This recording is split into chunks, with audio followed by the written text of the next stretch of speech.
Welcome aboard. Welcome to the podcast. It's time for Haack Talk with Jerry Haack.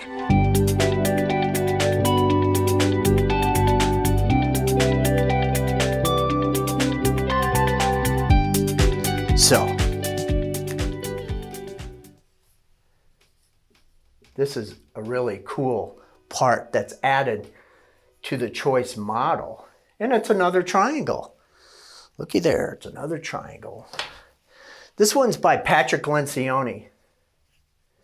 And if you haven't read The 5 Dysfunctions of a Team, read The 5 Dysfunctions of a Team. This thing is 15 years plus old. I had one guy say, you're taking an old product. Yeah, well, some of the best books ever written, some are really old, like really old, 1,000 years old. So with this example, the number one dysfunction of every organization is the absence of trust. It's the absence of trust. So if there's an absence of trust, people will shut down and not have a voice. Or if they're really scared, they may get really loud and talk really loud and be a bully. Absence of trust, watch for it. The thing that evolves out of that, and write this down on your handy dandy little paper that we're going through this with, is the fear of conflict. If people fear conflict, they're going to have artificial harmony on that team. Or artificial harmony within themselves. If I don't want to have enough courage to have boundaries to put around me and say, time out, I don't agree with you, or wow, that's a really interesting observation that you just made. It's really blowing me away right now, and it actually is offending me. If you don't have the courage to say things like that, you're going to be stuck right here. No trust.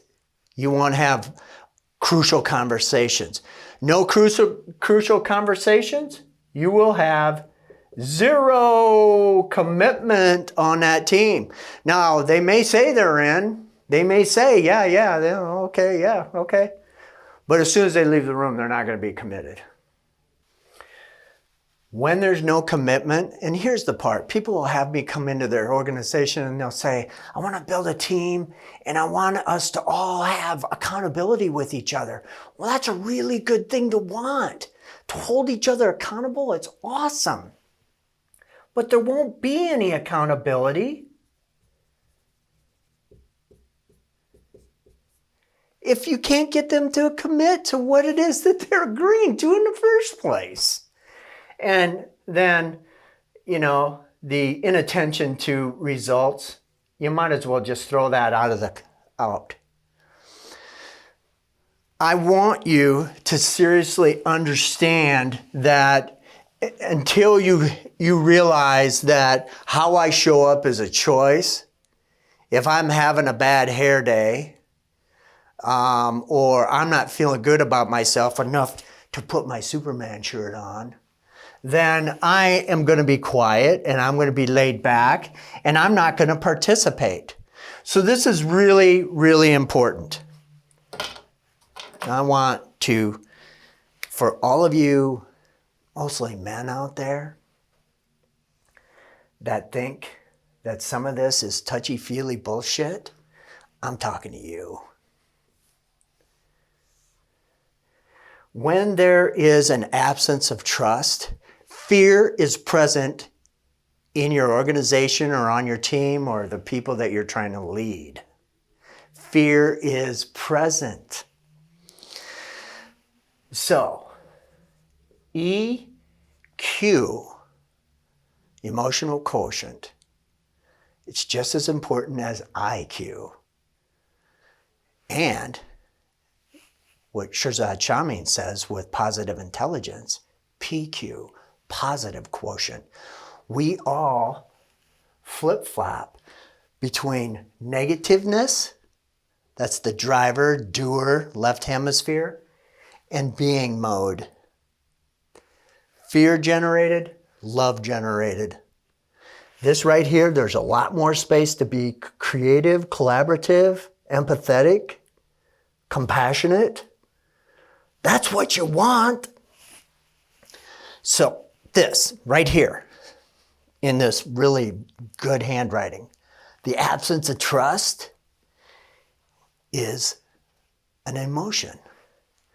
So this whole thing about emotional intelligence, I break it down into 5: mad, sad, glad, fear, and shame. And for all my psychology and all my psychiatry colleagues out there, I know there's 100 emotions, I get it.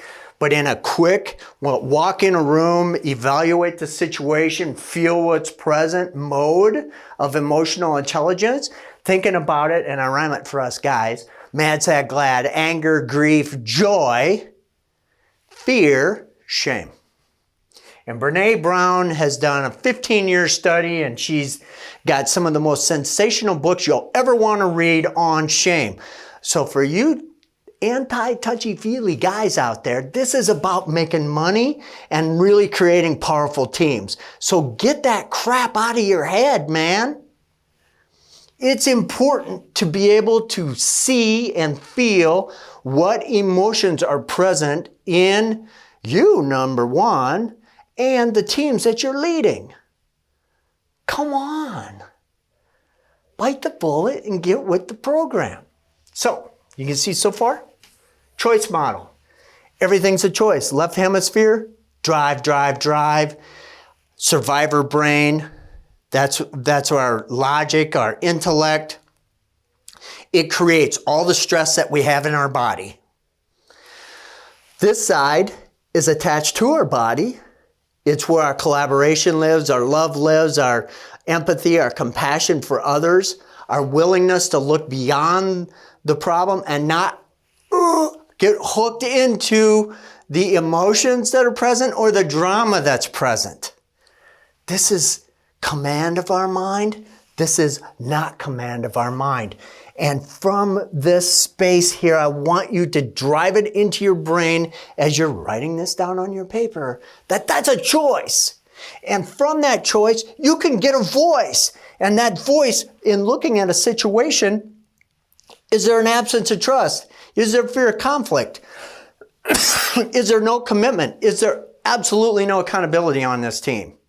And is there an absence or the no results ultimately on this team that we're driving? From that is a really good snapshot of emotional intelligence. Off of this, and I've had this in other podcasts, this is the actual clearing model that is taken from a couple of different books. Crucial Conversations, The Art of a Focused Conversation. There's more of them out there. But the bottom line of this is we basically want to understand in 4 quick steps what's present. So how I do that, and in a future podcast I'm going to have a coaching example of this, is first we have to understand what the feeling is. Feeling, what the data is, and what the judgment is. So write those 3 things down, and behind feeling, you can put the mad, sad, glad piece that I got right here. The data are the facts. Put down the facts. And in the judgments, this is generally the assumptions or the story. And what happens a lot of times when you're trying to lead a team is those 2 things get mixed together into one thing. So the person actually thinks that their judgment or their assumption is the fact. And what your job is as a leader is to take that apart and help them understand that. Sometimes I do it to myself. I'm not conscious, or I'll think of something that happened to me or something that happened in the past, and my intellect, my left hemisphere will put a story around that. That if I do that again, I won't be able to control an outcome. Or you don't want to go down that path because this, and this is going to happen. Those are judgments or assumptions attached to data of the situation that I'm in at that very second. And then number 4 is what I want. So this is what I call the choice model, and it's everything that I basically teach. And if I come into your organization, this is where everybody is going to go. And I want you to understand one more thing in this, because I've just downloaded a lot. And again, you can go to my website, you can pick up more of this stuff.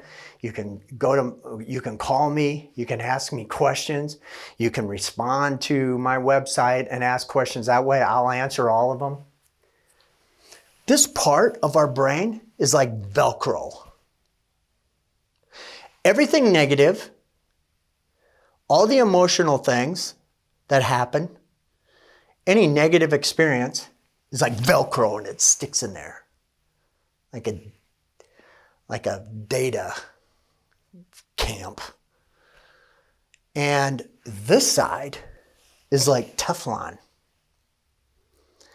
I don't know why we're wired that way, but that is how we're wired. So, like going to the gym and lifting weights and building up your arms, you have to build up the muscle in your right hemisphere. You have to constantly work on it to build up the positive thoughts, so that when negative things happen, you don't just jump right into the story of it all. You can pass it, breathe, because that releases the cortisol, and take a moment and really try to see, okay, I see this problem right now. I have an opportunity here to react in a positive way instead of reacting in a negative way. So take this information. If you come up with any questions, feel free to contact me. I'm in and I'm out.